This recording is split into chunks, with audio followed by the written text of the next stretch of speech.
She needs the experience. 4 words. That's all it took to dismantle 7 years of my life. I was standing 3 feet from his desk, close enough to see the coffee rings staining the wood near his left hand, close enough to smell the mint gum he chewed when he was nervous. The gray suit I wore still held the sharp crease from where I'd ironed it the night before, leaning over the board in my kitchen while the radio played something I didn't hear. I'd gotten up at 5:30 that morning. I'd rehearsed nothing because I thought there was nothing to rehearse. The international position was mine. Everyone in the building knew it. I knew it. He knew it. His daughter sat in the chair beside his, legs crossed, thumb moving across her phone in steady flicks. She didn't look up. 25 years old, 8 months out of school. Her last job ended after 6 weeks. I didn't know why and I didn't ask, but I'd heard people talk. She'd called in sick 4 times in 5 weeks, then stopped showing up. I didn't say anything at first. My mouth opened, but nothing came. He filled the silence by saying my name, twice, like I hadn't heard him. Then he said something about growth opportunities and how the company valued my contributions. The words blurred together. I watched his mouth move. I watched her thumb keep scrolling. I walked out. I don't remember if I said thank you or goodbye or nothing. I sat at my desk and stared at the phone for 20 minutes without touching it. Someone walked past and asked if I was okay. I said yes. My voice sounded normal. That surprised me. What happened next? If you're listening to this, I'd love to know where you're from. Drop a comment and let me know. My name is Marin. I don't drink coffee after noon because it keeps me awake. But that day, I drank 3 cups between lunch and 5. They all went cold. I'd take a sip, set the mug down, forget it existed, then start over. By the time I left, my desk had 4 mugs on it, each one half full, each one room temperature. I drove home and sat in my car in the parking lot for 40 minutes before I went inside. The engine ticked as it cooled. I didn't cry. I grew up in a town with 1 high school and 2 traffic lights. My mother cleaned rooms at a motel off the highway. She came home smelling like bleach and synthetic lavender, the kind that burns your nose if you breathe it too long. My father drove a delivery truck. He left at 4 in the morning and came back after dark. We didn't talk much at dinner.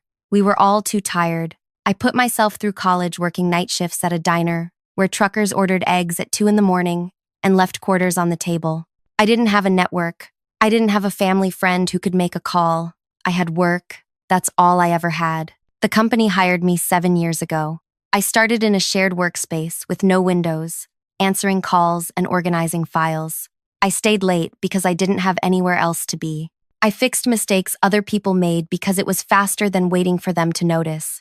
I learned Spanish first, then Mandarin, then French, taking night classes and listening to language apps on my commute. I wanted to be ready when the international role opened. It was the position everyone talked about, the one that came with relocation support, housing stipends, and the kind of visibility that changed careers. It wasn't just a job, it was a life. I worked toward it the way you work toward anything when you've never been given something for free. Slowly, carefully, without assuming anything would come easy. The role was supposed to be posted in June. By May, 3 people had told me privately that I was the obvious choice. One of them was the head of operations, a woman named Joselle, who'd been there 12 years. She said it over lunch, her sandwich untouched, her hands wrapped around a water bottle she kept squeezing and releasing. She had 2 teenagers and a mortgage. She'd been passed over for promotion 3 times. Each time, someone younger with a better last name got it instead. She stayed because leaving felt impossible. Another was the finance director, a man named Anton who was 56 and too afraid to job search. He told me once, late on a Thursday when most people had gone home, that his ideas were stolen in meetings. Someone else would repackage them and present them as their own while he sat silent. He stayed because he thought no one would hire him at his age. He kept a photo of his daughter on his desk, the frame turned just slightly toward him so he could see it while he worked. There were others. I knew them all. I'd had lunch with them when their kids were sick. I'd covered shifts when they needed to leave early. I'd listened when they needed to talk, and I never wrote anything down. I just remembered. I spent 7 years doing that, listening. Not because I had a plan, because that's what you do when you come from nothing. You pay attention. You notice who's tired, who's barely holding on, who's been told they matter, but never treated that way. When the position went to his daughter, something inside me went still. I didn't yell. I didn't cry. I didn't throw anything or slam anything or send an angry message. I walked to my desk and sat. People kept moving around me. Phones rang. Someone microwaved popcorn and the smell filled the floor. I stared at my hands. They looked the same as they had that morning. The next day, I showed up at 8:30 like always. I smiled when people said good morning. I answered questions. I sat in meetings and took notes. His daughter was there, sitting 2 seats down from me, asking questions that showed she hadn't read the brief. I explained things twice, then 3 times. She thanked me. She said I was patient. That week I started training her, not because I wanted to, because he asked me to. He framed it as mentorship. He said it would be good for both of us. I said yes because saying no would have made me look bitter. So I taught her how to prepare reports. I showed her how to navigate the internal systems. I explained client protocols. She took notes on her phone. Half the time she wasn't listening. I could tell by the way her eyes drifted, the way she'd ask me to repeat something I'd just said. She asked me once why I stayed so late. Habit, I said. She nodded like that made sense. The weeks blurred. I stopped sleeping past 4 in the morning. I'd wake up in the dark, my jaw sore from clenching, and stare at the ceiling until the alarm went off. I started noticing things I'd ignored before. The way he never looked at me directly in meetings anymore. The way people stopped asking me questions about the international role. The way conversations dropped when I walked into the break room. I wasn't angry. Anger is loud and sharp and easy to see. What I felt was something else. Quieter, colder. I thought about Joselle, squeezing that water bottle, telling me she'd been passed over 3 times. I thought about Anton, 56, and afraid. I thought about the others who'd told me, in parking lots and over lukewarm coffee, that they were tired. I started making calls, not to recruiters, not for myself, for them. I'd spent 7 years building a network, people I'd helped, people I'd covered for, people who owed me nothing but remembered my name. I'd never used it for myself. I didn't know how, but I knew how to use it for someone else. I reached out to a former colleague who'd moved to a competitor. I asked if they were hiring. They were. I asked if they needed someone like Joselle. They said yes. I gave them her name. I didn't tell Joselle. Not yet. I did the same for Anton, then for the others. Quietly, carefully, one call at a time. I didn't lie. I didn't exaggerate. I simply told the truth. These were good people who'd been overlooked. They deserved to be seen. Then I waited. The following Tuesday, I asked Joselle if she wanted to get lunch. Not in the building. Somewhere else. She said yes immediately, like she'd been waiting for someone to ask. We sat in her car in the parking lot of a sandwich shop 2 blocks away. She'd bought a turkey wrap but hadn't unwrapped it. It sat in her lap while she gripped the steering wheel with both hands. The heater rattled. The air smelled like old French fries and the pine air freshener hanging from her mirror. I didn't ease into it. I said, "What would you do if you weren't afraid?" She stared at the dashboard. Her knuckles went white. "I'd leave," she said. Her voice was barely above a whisper. I nodded. "What if I told you someone reached out to me last month about a senior operations role at a competitor? They asked if I knew anyone. I gave them your name." She turned to look at me. Her eyes were wet, but she wasn't crying. "You did that? You deserve to be seen." She didn't say anything for a long time. Then, she unwrapped the sandwich, took 1 bite, wrapped it back up. She said, "They called me yesterday. I didn't answer. I thought it was spam. Call them back," I said. She did. That night, from what I heard later, they scheduled an interview for Thursday. I went to Anton next. I found him in his office after 6, when most people had gone home. He was staring at his monitor, but the screen was dark. He looked up when I knocked. He looked tired in a way that went deeper than missed sleep. I sat down without asking. I said, "Do you remember telling me about your daughter? The one in the photo?" He nodded. "What would you want her to do if she was in your position?" He didn't answer right away. He picked up the photo frame, ran his thumb along the edge. "I'd want her to leave," he said. "I'd want her to know her worth. Someone I know is looking for a finance director. I sent them your resume, the one you updated 2 years ago and never used." His head snapped up. "How did you? You left it open on your screen once. I saw the file name. I didn't read it, but I remembered." He put the frame down carefully. "Why are you doing this?"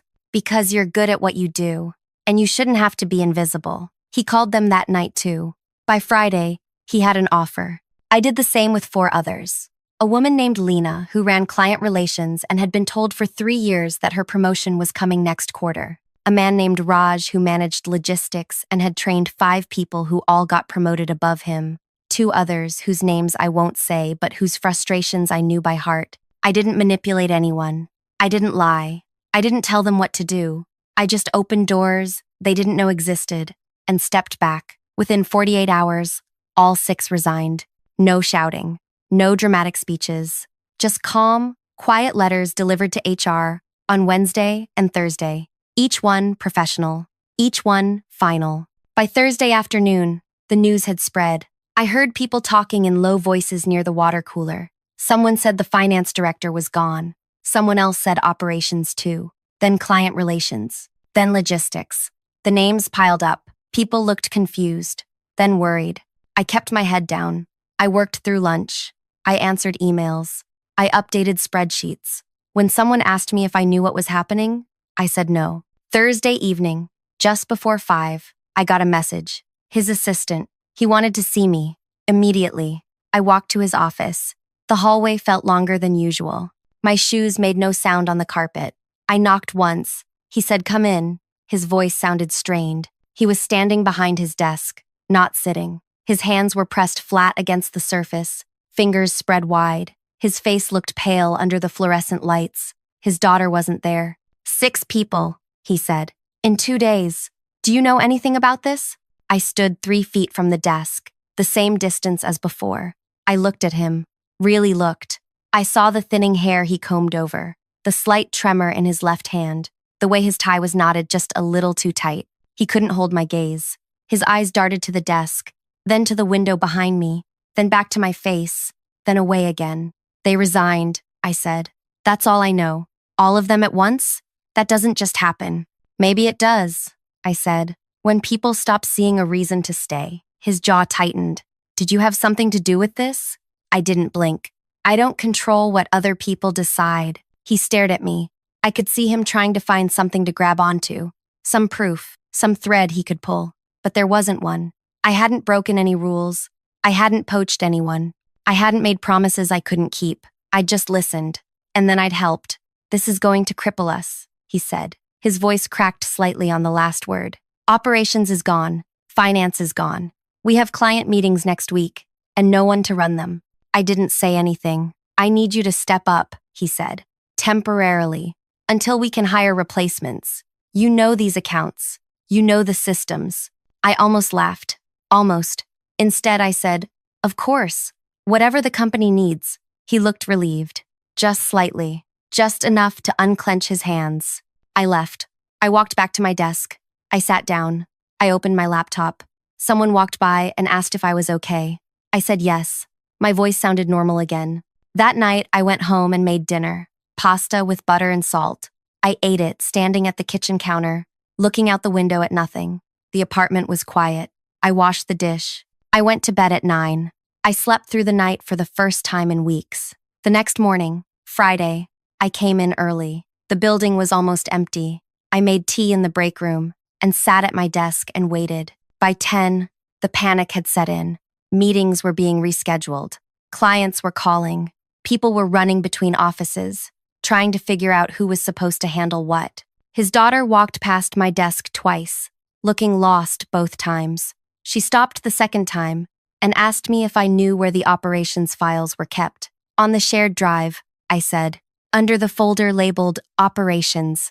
She nodded and walked away. 5 minutes later, she came back. I can't find it. I walked her through it, step by step, like I'd done 100 times before. She thanked me. She said, I don't know how you keep track of all this. Practice, I said. The chaos continued through the weekend. I got emails at midnight, texts at 6 in the morning, requests for files, for contact information, for explanations of processes no one had documented. I answered them all, calmly, thoroughly. I didn't complain. Monday morning there was a meeting. All remaining senior staff. I sat near the back. He stood at the front, hands in his pockets, looking like he hadn't slept. He talked about resilience, about adapting, about how the company had faced challenges before and come through stronger. No one said anything. After the meeting, he pulled me aside. I need your help, he said. You know these people who left. Do you know why they did it? I think they found better opportunities, I said. All at once? Sometimes people talk to each other. Maybe they realized they weren't alone. He looked at me for a long moment. I couldn't tell if he suspected or if he was just desperate. Finally, he said, "Can you take on operations temporarily? Until we hire someone?" "Yes. And client relations? If that's what you need," he exhaled. "Thank you. I mean it. I don't know what we'd do without you." I nodded. I didn't smile. Over the next 2 weeks, I did the work of 3 people. I handled client calls. I managed schedules. I put out fires. I trained his daughter on tasks she'd forget by the next day. I stayed late. I came in early.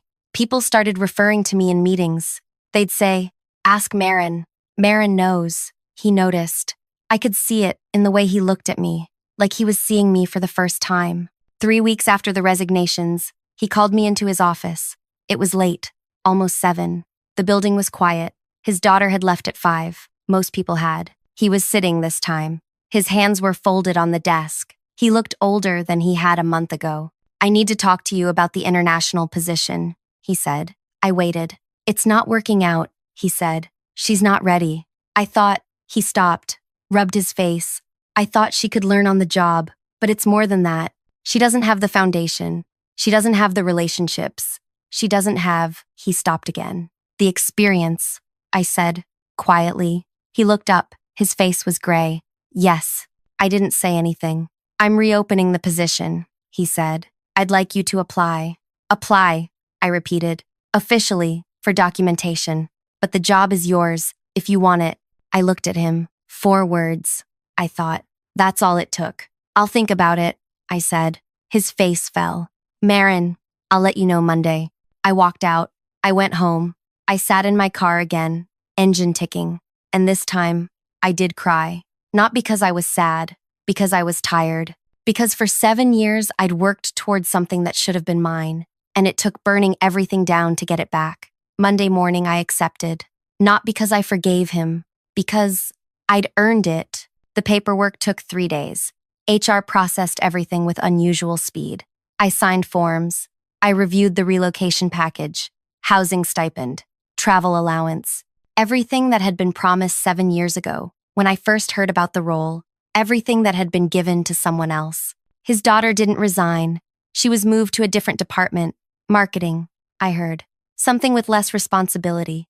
I saw her once in the hallway during my last week before relocation. She looked at me and then looked away. She didn't say anything. Neither did I. I spent my final 2 weeks doing handoff meetings. I documented processes. I created guides. I trained the temporary replacements they'd hired to cover operations and finance until permanent people could be found. I didn't do it for him. I did it because the work mattered, because the clients mattered, because walking away without finishing things wasn't who I was. On my last Friday, there was no party, no cake. A few people stopped by my desk to say goodbye. They shook my hand. They said, "Congratulations."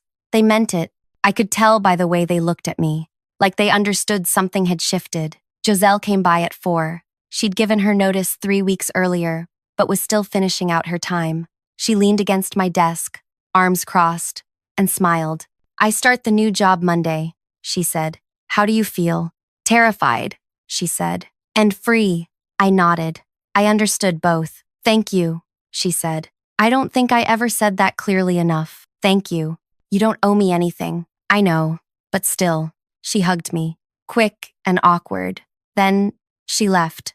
Anton stopped by at 4:30. He'd already left the company 2 weeks earlier, but had come back to drop off his access badge. He saw me packing and walked over. "I heard you got it," he said.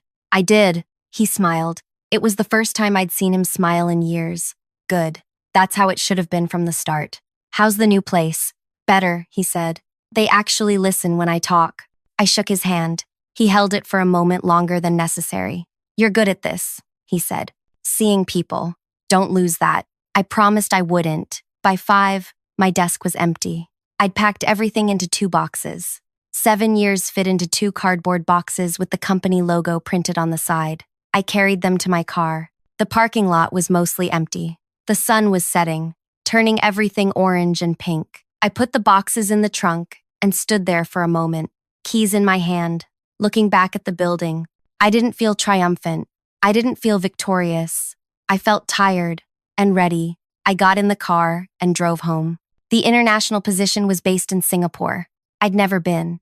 I looked it up that night, scrolling through images on my laptop while I ate leftover rice at my kitchen table.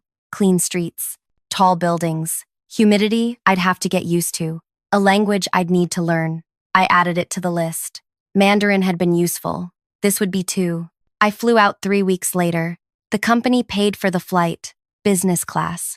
I'd never flown business class before. The seat reclined all the way back. They brought me warm towels and nuts in a small white dish. I looked out the window as we took off, watching the city shrink beneath me, and felt nothing but calm. Singapore was exactly what the pictures promised. Hot, crowded, efficient. My apartment was small but clean, with windows that looked out over a street full of hawker stalls and laundromats. I unpacked my 2 boxes. I hung my gray suit in the closet. I set my alarm for 5:30. The work was harder than I expected. Not because I didn't know how to do it, because I was starting over. New clients, new systems, new colleagues who didn't know my name yet. I stayed late. I learned the trains. I practiced basic phrases in Mandarin with the woman who sold me coffee each morning. She corrected my tones patiently. 2 months in, I got an email from someone back home, a former colleague. She said the company was struggling. 3 more people had left. The CEO had hired a consulting firm to figure out what was wrong.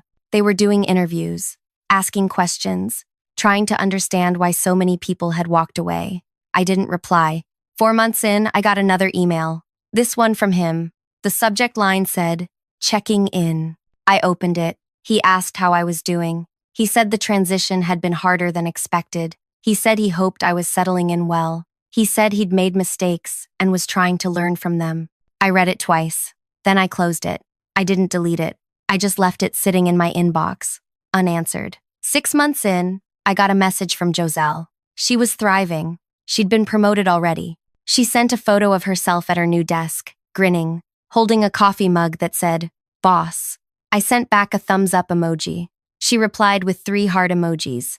Anton sent a message a week later. He'd started mentoring younger staff at his new company. He said it felt good to be valued. He said his daughter was proud of him. He attached a photo of the 2 of them at dinner, both smiling. Lena, Raj, and the others sent messages too. All of them doing better. All of them lighter. I saved the messages in a folder. I didn't need to read them often, but I liked knowing they were there. A year in, I was running 3 major accounts. My team had grown to 8 people. I'd hired them carefully. I looked for the ones who worked hard. The ones who stayed late, not because they were told to, but because they cared. The ones who didn't have connections. I looked for people like me. I made sure they knew they were seen. One evening, after a long meeting, one of my team members stayed behind. A young woman named Priya. She was 26. She'd been with the company 4 months. "Can I ask you something?" she said. "Of course. Why did you pick me? For this team?" I looked at her. She was nervous. Her hands were folded in her lap. "Because you're good at what you do," I said. "And because I could tell you'd been overlooked before." She nodded slowly. "I was. At my last job. I stayed 2 years and never got promoted. They kept saying next quarter. That won't happen here," I said. "Not on my watch." She smiled. It was small but real. "Thank you," she said. "You don't owe me anything. Just do the work. And when you see someone else being overlooked, remember how this felt." She promised she would. I still think about that Tuesday morning, standing in his office, hearing those 4 words, watching his daughter scroll through her phone. I think about the weeks after, the cold coffee, the sleepless nights, the quiet visits to people who'd been invisible for too long. I don't regret it. Not the plan, not the outcome, not the way it unfolded. I didn't destroy him.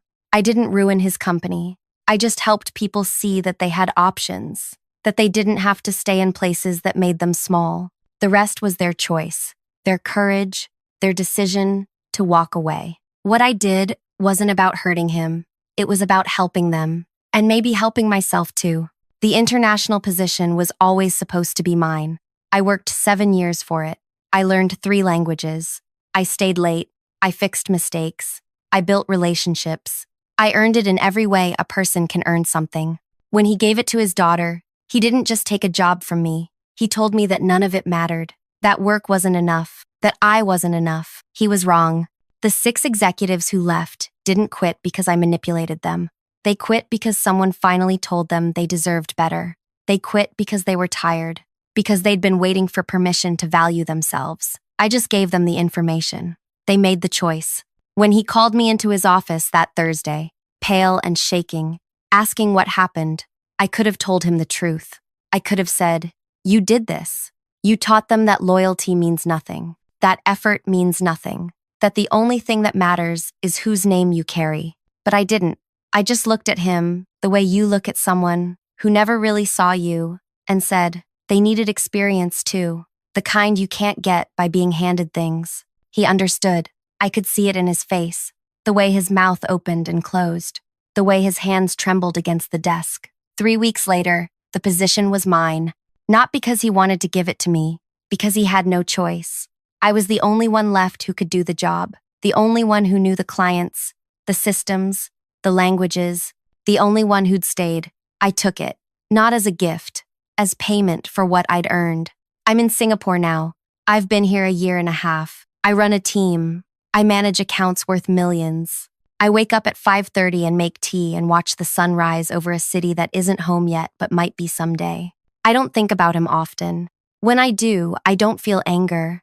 I feel something quieter, satisfaction, maybe, or just closure. He gave his daughter my job because he thought experience didn't matter, because he thought work didn't matter, because he thought people like me were replaceable. He learned otherwise. If you made it this far, thank you for listening. I'd really appreciate it if you could drop a comment with your thoughts and subscribe if you want to hear more stories like this.